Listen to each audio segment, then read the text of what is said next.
नमस्कार दोस्तों, मेरा नाम है संजीव और आप देख रहे हैं बिंदास न्यूज़। दोस्तों, आयशा की जो अध्यक्ष हैं नेहा बोरा, उनको जो है जब तक जंतर मंतर पे प्रोटेस्ट नहीं हो रहा था कोई नहीं जानता था। बहुत कम ही लोग जो जेएनयू वगैरह में पढ़ते हैं वही लोग जानते होंगे। लेकिन आज के टाइम में मुझे लगता है हिंदुस्तान का के लगभग लगभग सभी लोग जानते हैं, बच्चे तक भी जानते हैं। जेएनजी से कनेक्टेड है तो बच्चे तो जानेंगे ही। तो नेहा बोरा जो है वो उन्होंने एक कार्यक्रम स्टार्ट किया है जिसमें देश के वो हर शहरों में जाएंगी और लोगों की समस्याओं को सुनेंगी और उस पर बात करेंगी। तो इस सिलसिले में वो जो है कलकत्ता में पहुंची हैं और कलकत्ता में जाकर उन्होंने बच्चों से क्या बातें की, क्या उन्होंने वहाँ बताया और क्या चीज़ वहाँ पे रखा उन्होंने, वो सारी चीज़ें इस वीडियो के अंदर है। आप लोग ये वीडियो देखिएगा, बड़ा इंटरेस्टिंग वो बात कर रही हैं, बहुत अच्छा बात कर रही हैं। देखिए, जंतर मंतर पे भी मैं गया था, पर्सनली उनसे मिल के आया था, उनका वीडियो शूट करके आया था। तो जंतर मंतर पे उनका बड़ा अच्छा रोल रहा था। सोनम वांगचुक के बाद अगर किसी ने अनशन किया था तो वो नेहा बोरा थी, जबकि अभिजीत दीप जो है सिर्फ एक दिन का फास्ट रखे उसके बाद गायब ही हो गए। तो यहाँ पर नेहा बोरा का अगर देखा जाए तो वो काफी स्ट्रगल किया उन्होंने जंतर मंतर पे और काफी कुछ किया उन्होंने। तो वहां पर क्या कुछ कह रही हैं, आप लोग ये वीडियो देखिए। आप सबका शुक्रिया, आप यहाँ पे आए इस प्रेस कॉन्फ्रेंस के लिए। आई थिंक पहली चीज़ जो आप इस प्रेस कॉन्फ्रेंस से बोलना चाहेंगे वो ये कि कल जो स्टेट रिप्रेशन झारखंड में जो स्टूडेंट संघर्ष कर रहे हैं अपने परीक्षा में हुए मैसिव करप्शन के बाद उन परीक्षाओं को रद्द करके री एग्ज़ाम की मांग को लेकर के वहाँ पे जिस तरीके का वायलेंस हम लोगों ने देखा, स्टेट रिप्रेशन हम लोगों ने देखा, उसमें बहुत सारे आयशा के एक्टिविस्ट सदर अस्पताल में भर्ती हुए रात में, बहुत सारे लोगों को चोटें आई, कॉमन स्टूडेंट्स को, प्रोटेस्टर्स को चोटें आई। तो उन स्टूडेंट्स के संघर्ष में एक बार फिर सॉलिडारिटी और जो ये दमन झारखंड सरकार और पुलिस ने स्टूडेंट्स के ऊपर किया है उसको हम यहाँ पे इस प्रेस कॉन्फ्रेंस के माध्यम से कंडेम करना चाहेंगे।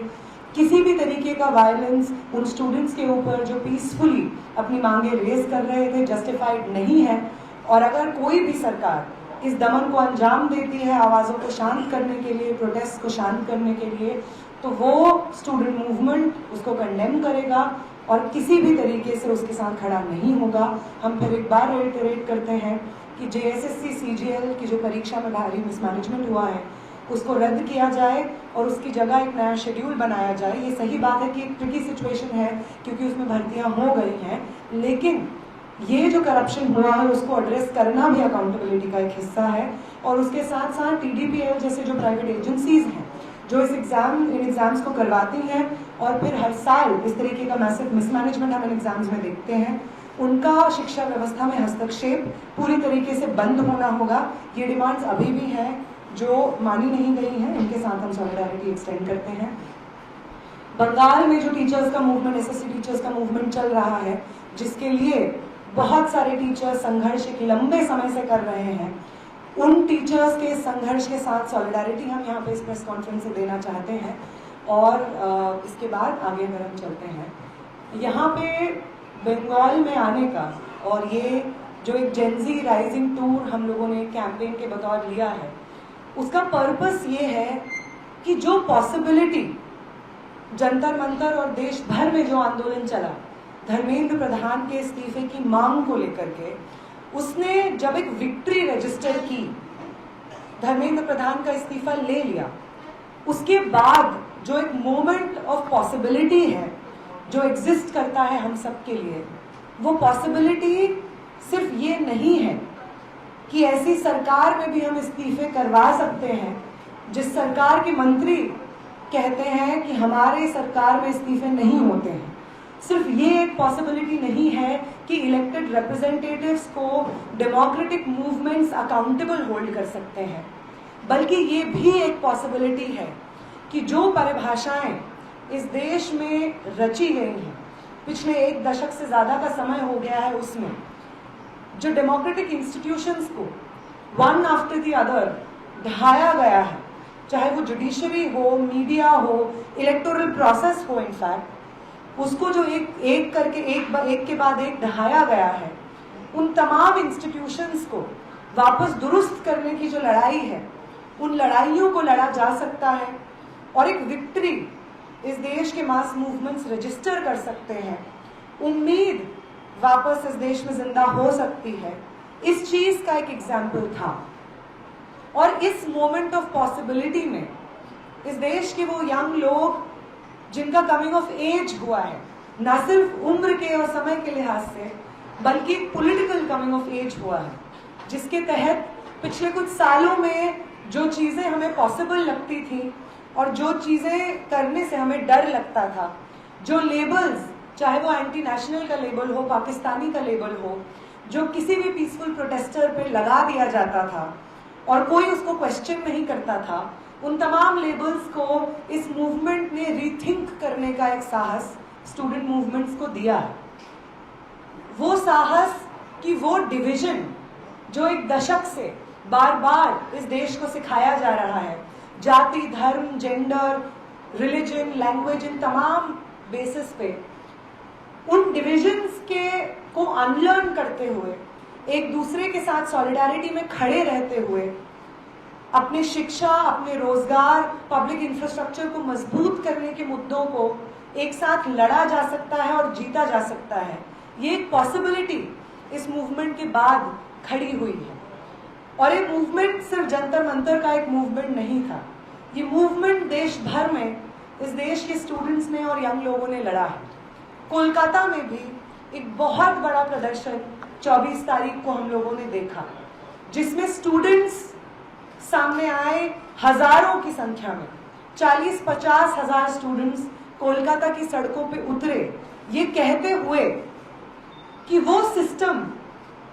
जिसको हम सच समझते थे और उस सिस्टम का बिट्रेयल जिसको हम सच समझते थे, हम समझते थे कि एग्जाम्स दे करके पेपर लीक होना एक आम स्टूडेंट लाइफ का एक्सपीरियंस है। हम समझते थे कि हायर एजुकेशन से एग्जिट करके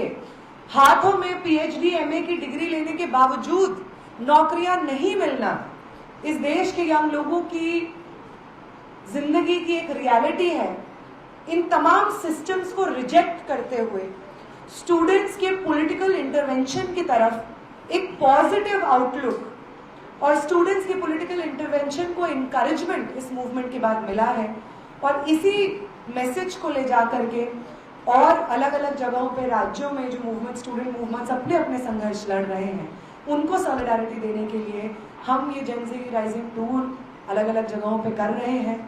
जिसमें पहला स्टॉप झारखंड था जहाँ पे एक बड़ा स्टूडेंट मूवमेंट चल रहा है, और दूसरा स्टॉप कोलकाता था जिसने समय समय पे, वो बंगाल, वो कोलकाता, जिसने समय समय पे स्टूडेंट मूवमेंट को एनरिच किया है, इस देश की राजनीति को एनरिच किया है।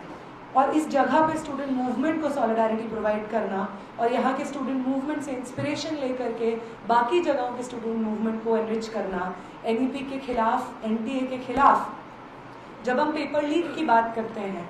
तो सिर्फ धर्मेंद्र प्रधान एक व्यक्ति विशेष का इस्तीफा काफ़ी नहीं है। अगर हमें पेपर लीक के सिस्टम को सही मायने में डिसमेंटल करना है तो वो जो एक अमेंडमेंट पास हुआ है पिछले बिल पे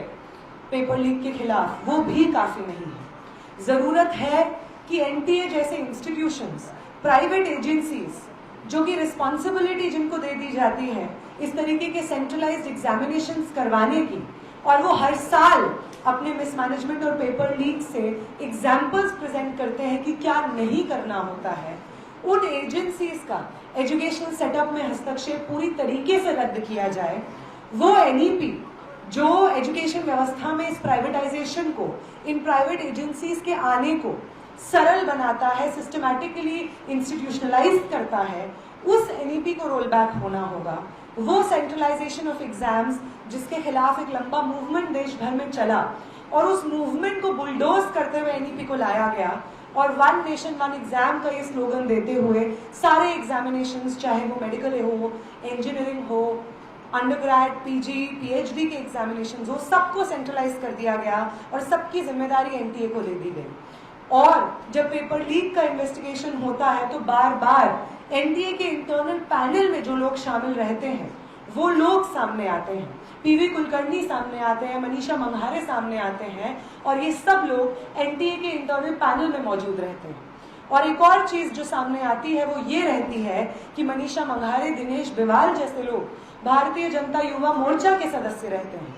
तो आप एनटीए जैसे एजेंसीज को सामने लेकर के आते हैं ताकि आप ये जो पेपर लीक का बिजनेस चला रहे हैं इसको एक फ्रंट मिले, और उस फ्रंट में आप अपने लोग घुसाते हैं, अपने पॉलिटिकल अफिलिएशन से लोगों को घुसाते हैं, और पेपर लीक के इस पूरे सिस्टम को जस्टिफाई करने के लिए एक इंस्टीट्यूशनल फ्रंट के रूप में एनडीए को खड़ा करते हैं। वो एनईपी जो आज के समय पे पब्लिक एजुकेशन सिस्टम के बैकबोन पे प्रहार कर रहा है, यही बंगाल है जिसमें 9000 सरकारी स्कूलों को बंद किया गया पिछले रेजीम में,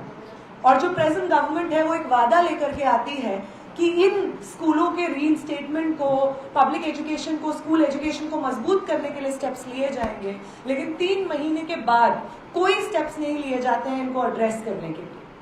एनईपी जिस प्राइवेटाइजेशन को सिस्टमेटाइज कर देती है, वही प्राइवेटाइजेशन हम लोग बंगाल में देखते हैं जब आईटी कॉलेजेस को 51 आईटी कॉलेजेस को प्राइवेटाइज कर दिया जाता है। जब हम बजट देखते हैं, यहाँ पे जो इंटरमीडिएट बजट आया है, उस बजट में जब हम उसको समझने की कोशिश करते हैं कि उसका शिक्षा के प्रति क्या रुख है, तो साफ सीधे तौर पे उसमें भी आपको प्राइवेटाइजेशन की एक साफ छाप दिखने को मिलती है। तो अगर सही मायने में एजुकेशन व्यवस्था को दुरुस्त करना है, और पेपर लीक ही नहीं, एजुकेशन सिस्टम का पर्पस लर्निंग होना चाहिए, क्रिटिकल डायलॉग और एंगेजमेंट को इनकरेज करना होना चाहिए, यंग लोगों की इमेजिनेशन को नर्चर करना होना चाहिए, तो एनटीए जैसे एजेंसीज को रद्द करना, एनईपी जैसे पॉलिसीज को कंप्लीटली रोल बैक करना, वीबीएसए जैसे बिल को कंप्लीटली रोल बैक करना, यंग स्टूडेंट्स और नौजवानों के मूवमेंट के कोर के मुद्दे हैं। यही कुछ बातें नमस्कार। तो देखा दोस्तों आप लोगों ने कि नेहा बोरा जो आयशा के अध्यक्ष हैं, वो जो है कैसे बच्चों की आवाज उठाई वहां पर, और बच्चों के बारे में बात किया, क्या क्या होना चाहिए, क्या क्या सरकार से डिमांड है, क्या क्या सरकार के ऊपर एक्शन लिया जाएगा, वो सारा कुछ जो है वहां पर उन्होंने बताया, समझाया। आप लोग दोस्तों इस मुद्दे पे कहाँ तक सहमत हैं, कमेंट करके बताइए। वीडियो अच्छा लगे तो वीडियो को लाइक कीजिए, शेयर कीजिए, सब्सक्राइब कीजिए। धन्यवाद।